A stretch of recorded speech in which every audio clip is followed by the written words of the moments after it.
Hello, everybody. Welcome to Late Night Football. Welcome to our regular show. Actually, it's a bit of a thought show today, and we're talking about Virgil van Dijk. And I touched on this yesterday a little bit. I talked about Virgil van Dijk and about his role in the two Manchester United goals that were scored. And I mean, Twitter's just gone ballistic, hasn't it? It's run with not run with what I said, but this one in general with Virgil van Dijk, his issues. I mean, he didn't have a great Champions League final as well. Was at fault for that goal here as well, for so is something wrong with Virgil van Dijk? Is there an issue? What's gone wrong with Virgil van Dijk?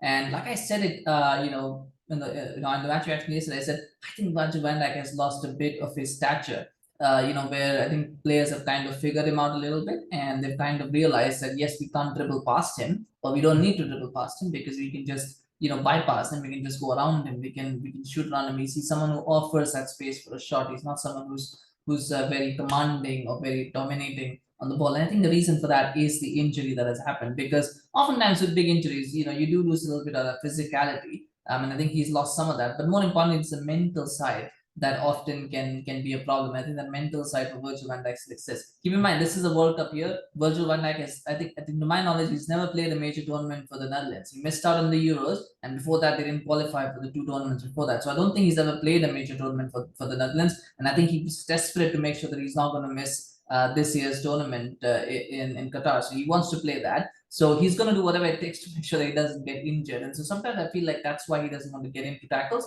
because of the fact that he feels that if he gets in and he gets injured, that's a problem. So I think maybe that's on his mind as well. That mental block is there in his mind that I don't want to, overexert. And it happens with players all the time. You see that with players, when there's a major tournament around the corner, when they've got a big move coming up as well, and then the free agency, these things happen where mentally, and it may be unintentional as well. Sometimes you just don't even realize it, but you kind of have that hesitancy to do it. And I think Virgil van Dijk has that as well. I think he's almost like, well, I don't want to make a tackle because what if I get injured? Right. So that could be an issue.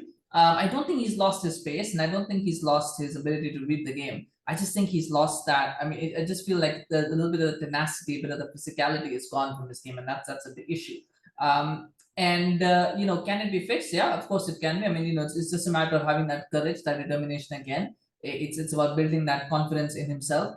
Whether he does that through him or the club gives him that confidence, I think it needs to come to him where he's going to go, yes, I was that defender before, and I can be that defender again. The question is, do I want to be that type of defender again? That is where the mental block comes in, and he's got to make that decision for himself.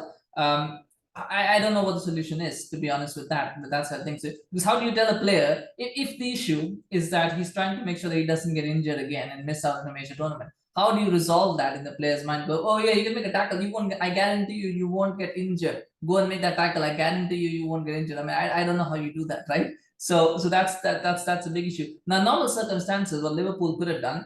And I actually know what before to go on that, I want to equate this to somebody else. I want to equate this to Aaron Van Bissaka last year. And what happened with Aaron Van Bissaka, and I'm not comparing the two. I'm not saying that Van Dijk has suddenly become as bad as Aaron Van Bissaka is. Absolutely not. He's still miles better than Aaron Bissaka ever was. But I think what happened with Aaron Van Bissaka, there was a time when he was basically untouchable, undroppable in the team. He would play every game. His backup player was Brandon Williams, never played at all. Then they brought in Diogo Dalot, they brought him back, and he was firmly second choice. So Van Bissaka played every single game, no matter what happened. No matter how badly he did, he played every game because there was nobody to replace him. And so it almost became a case of, I think he got kind of, he understood, became too comfortable in his position. He was like, yeah, nobody's going to take my spot because there's nobody to take my spot. I'm untouchable. I can do whatever I want.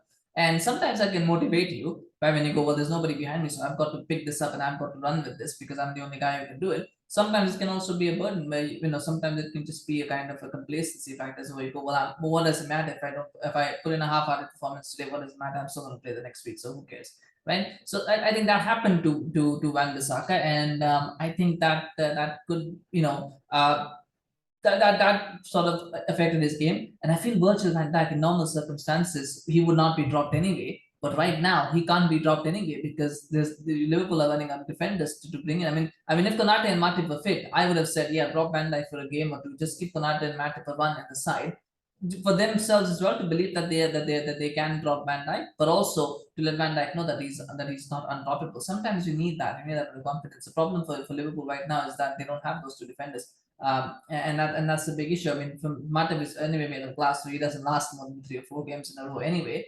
Konate also is a bit injury prone. So these are issues that will need to be resolved. And I think, you know, like I said, in usual circumstances, you could drop Van Dijk, but I think right now they can't afford to do that. So the only option is to try and give him that confidence of saying that, yes, you are that player still, you can be that player still.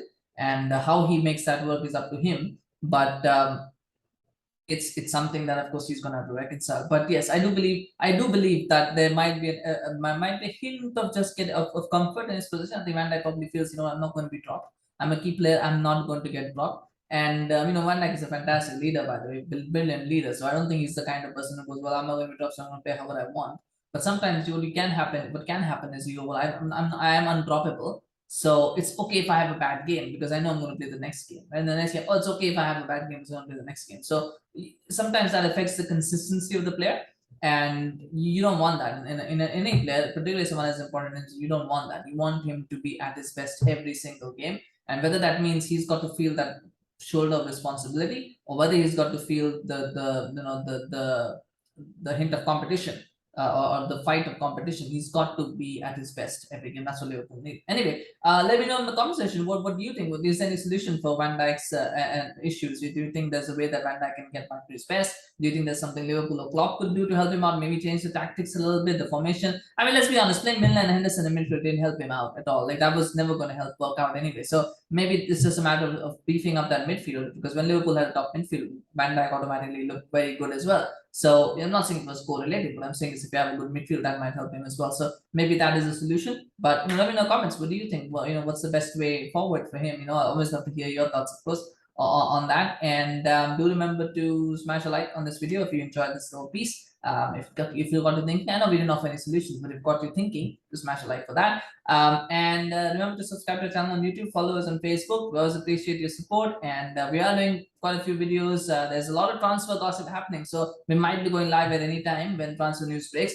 I am waiting for official news though. I'm not. I mean, I commented on a few rumors. I got them wrong, and I don't want to do that again. So I'm waiting for official news. So when we have them, we'll kind of jump on the news as well. So do subscribe and you get notified for those videos as they drop. Thank you so much for watching. We'll see you again soon. Bye bye.